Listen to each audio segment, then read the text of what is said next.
मदरसा जला दिया गया है, मस्जिदें फूंक दी गई है, उसमें कई किताबें जला दी गई हैं। 130 से अधिक लोगों की गिरफ्तारी बिहार शरीफ में हुई है। 50 के करीब लोगों की गिरफ्तारी सासाराम में हुई और मदरसा अजीजिया और अन्य जगह पर जो मामले सामने आए हैं को ढूंढ करके उनको अंतिम मुकाम तक पहुंचाया जाएगा। इस तरह के संगठन हैं उसको प्रतिबंधित करना केंद्र सरकार के अधीन आता है। नमस्कार, मैं हूं सैफ, आप देख रहे हैं न्यूज़ फॉर सिटीजन।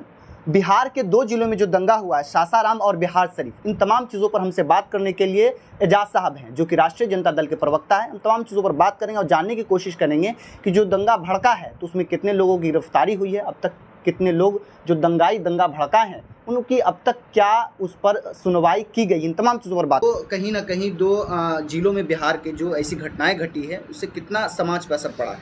देखिए, सबसे बड़ी बात यह है कि जब नफ़रत का माहौल होता है, जब वातावरण दूषित होता है और कहीं ना कहीं धर्म के आधार पर जब राजनीति होती है तो समाज पर इसका प्रभाव पड़ता है।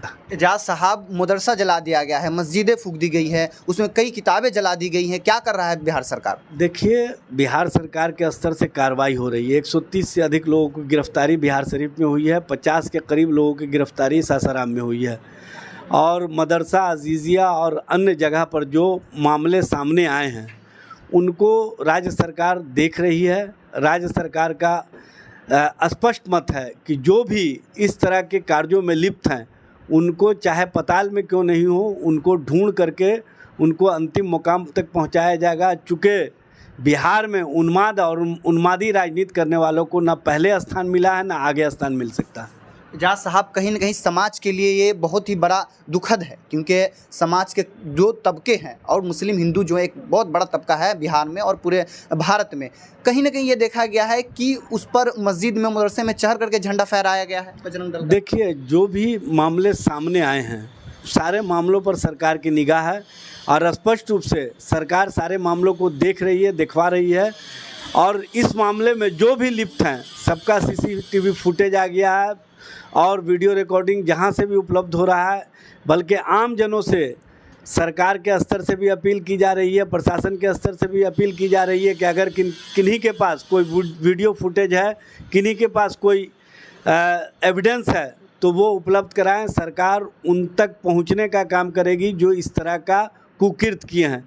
इस तरह के कुकृत्य को सरकार किसी भी स्तर पर बर्दाश्त नहीं करने जा रही है और बिहार है समाजवादियों की धरती, लालू प्रसाद जी की धरती। जो नीतीश कुमार जी ने भारतीय जनता पार्टी को सत्ता से बेदखल करके देश को संदेश दिया है और तेजस्वी प्रसाद यादव जैसा युवा नेतृत्व जो युवाओं के रोज़गार के प्रति संकल्पित है, जो नफ़रत के माहौल को ख़त्म करके रोज़गार के माहौल की राजनीति को आगे बढ़ाने का काम कर रहे हैं, उस स्थिति को कहीं से भी हम लोग पनपने नहीं देंगे। जो बिहार में और बिहार के आम लोगों के बीच में नफ़रत का माहौल और नफ़रत का जहर घोलना चाहते हैं, वैसे लोगों को अंतिम मुकाम तक पहुंचाने के लिए सरकार के स्तर से कार्रवाई की जा रही है और वैसे लोगों को पताल से भी ढूंढ करके स्पष्ट रूप से उनको अंतिम मुकाम तक पहुंचाने का काम किया जाएगा। RSS और बजरंग दल को कहीं ना कहीं बंद करने चाहिए ये सरकार, क्योंकि कहीं ना कहीं उन तमाम लोगों का इसमें कुछ ना कुछ हाथ है। देखिए, जो भी इस तरह के संगठन हैं उसको प्रतिबंधित करना केंद्र सरकार के अधीन आता है। भारत के संवैधानिक व्यवस्था में जो मामले निहित हैं उसमें केंद्र सरकार को इस मामले को देखना चाहिए और केंद्र सरकार के स्तर से जो सबका साथ, सबका विश्वास और सबका विकास की बातें करते हैं वो इस तरह की बातें सिर्फ बातों तक नहीं रखें बल्कि अमल में भी लाने का काम करें और देश के लोगों को संदेश दे कि जो दंगा करने वाले लोग हैं, जो दंगाई हैं, उनको उल्टा करके सीधा करने की कोई आवश्यकता नहीं है, बल्कि उन पर कानून का अगर बेहतर नज़रिया हो जाए और न्याय प्रक्रिया में उन लोगों को खड़ा कर दिया जाए तो हम समझते हैं कि इस तरह का कोई भी कार्य करने से पहले 100 बार सोचेगा।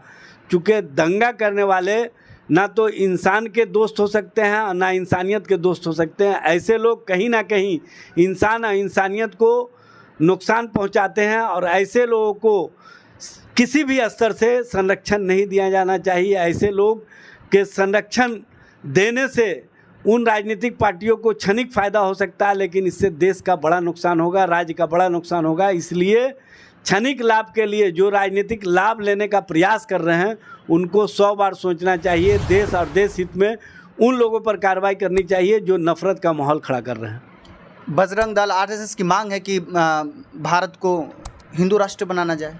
देखिए, जब आप हिंदू राष्ट्र की बात करेंगे तो दूसरे मुस्लिम राष्ट्र की बात करेंगे, तीसरे ईसाई राष्ट्र की बात करेंगे। देखिए, भारत अनेकता में एकता का मिसाल रहा है। अब भारत में विभिन्न धर्मों, विभिन्न क्षेत्रों, विभिन्न आयामों के लोग एक साथ रह करके स्पष्ट रूप से देश का जो संवैधानिक व्यवस्था है उसके तहत भारत के कानून और भारत के जो न्यायिक प्रक्रिया है उसके अनुसार काम करते हैं। इसलिए इस तरह की बातें करने वाले कहीं ना कहीं देश के अंदर उस तरह का माहौल खड़ा करना चाहते हैं जो देश के लिए और देश हित के लिए कहीं से भी उचित नहीं है। नेता प्रतिपक्ष विजय कुमार सिन्हा का कहना है कि इसमें कहीं न कहीं बिहार सरकार दोष है। देखिए, विजय सिन्हा जी के पास तो अपना कोई डेप्थ सोच है नहीं, और वो जिस तरह की भाषा का इस्तेमाल करते हैं वो भाषा किसी भी स्तर से नेता प्रतिपक्ष की भाषा हो ही नहीं सकती है। जिस तरह का बात वो करते हैं सदन के अंदर भी या सदन के बाहर भी, वो नेता प्रतिपक्ष की भाषा हो ही नहीं सकती है। इस तरह की भाषा कहीं ना कहीं नफ़रत और नफ़रत के माहौल को बढ़ाने वाला होता है। इसलिए ऐसी भाषा से उनको परहेज़ करना चाहिए, और ऐसी भाषा से जो नफ़रत का माहौल खड़ा करके जो धर्म और धार्मिक मुद्दे को उभार करके राजनीतिक लाभ लेना चाहते हैं उनको बचना चाहिए। ये सबको सोचना चाहिए, देश हित में सोचना चाहिए। देश होगा, देश रहेगा तभी इंसान और इंसानियत भी रहेगा, और इंसान और इंसानियत रहेगा तभी देश भी रहेगा। इसलिए इसके लिए सभी को मिलजुल करके काम करना चाहिए। चलिए, बहुत बहुत शुक्रिया। ये थे हमारे साथ एजाज साहब। इन्होंने क्या कुछ कहा है आपने इस वीडियो के माध्यम से देखा। अगर आपने हमारे यूट्यूब चैनल को अब तक सब्सक्राइब नहीं किया है तो प्लीज़ सब्सक्राइब करें। अगर फेसबुक पेज पर देख रहे हैं तो प्लीज़ फॉलो करें, और ज़्यादा से ज़्यादा इस वीडियो को शेयर करिए। जब के लिए शुक्रिया। जय हिंद।